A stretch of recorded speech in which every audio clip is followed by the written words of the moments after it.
రాహు కేతువు సంచారం ఈ రాశుల వారికి చాలా అదృష్టం. నవగ్రహాలలో ఎప్పుడూ తిరోగమన ప్రయాణం చేయగల గ్రహాలుగా రాహువు కేతువులను పరిగణిస్తారు. శని భగవానుడు తర్వాత నెమ్మదిగా కదిలే గ్రహాలుగా చెబుతారు. రాహువు కేతువులు ఒక రాశి నుండి మరొక రాశికి మారడానికి 18 నెలలు పడుతుంది. అక్టోబర్ 30న మీనరాశిలో రాహువు, కన్యారాశిలో కేతువు ప్రయాణం ప్రారంభించారు. వారి ప్రయాణం 2024 సంవత్సరం పొడవునా ఉంటుంది. మొత్తం 12 రాశుల వారి మీద ప్రభావం ఉంటుంది. కొన్ని రాశుల వారు అదృష్టవంతులు అవుతారు. వారు ఎవరో తెలుసుకోవచ్చు. ధనుస్సు, రాహు కేతువులు అదృష్టాన్ని ఇవ్వబోతున్నారు.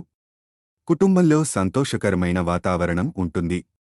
నగదు ప్రవాహంలో ఎలాంటి లోటు ఉండదు. ఆర్థిక విషయాలలో మెరుగుదల ఉంటుంది. మీరు వ్యాపారంలో మంచి లాభాలను పొందుతారు. కొత్త వెంచర్లు వ్యాపారంలో విజయాన్ని అందిస్తాయి. కష్టపడి పనిచేస్తే మంచి ఫలితాలు వస్తాయి. కుటుంబ సమస్యలన్నీ దూరమవుతాయి. అన్నీ లాభసాటిగా ఉంటాయి. కుంభం, శని దేవుడు ప్రస్తుతం మీ మీదుగా ప్రయాణిస్తున్నాడు. ఎందుకంటే మీరు శని దేవుడు కుంభరాశిలో ప్రయాణిస్తాడు. రాహుకేతు సంచారం మీకు మంచి ఫలితాలను ఇస్తుంది.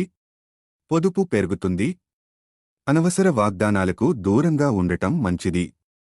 నగదు ప్రవాహంలో ఎలాంటి తగ్గుదల ఉండదు. మకరం, రాహువు కేతువులు మీకు శుభ ఫలితాలను ఇవ్వబోతున్నారు. మీరు మీ ధైర్యంతో కష్టమైన పనులను విజయవంతం చేస్తారు. గురు భగవాన్ దృష్టి మీ ఆదాయాన్ని పెంచబోతోంది. ఈ సంవత్సరం 2024 మీకు మంచిది.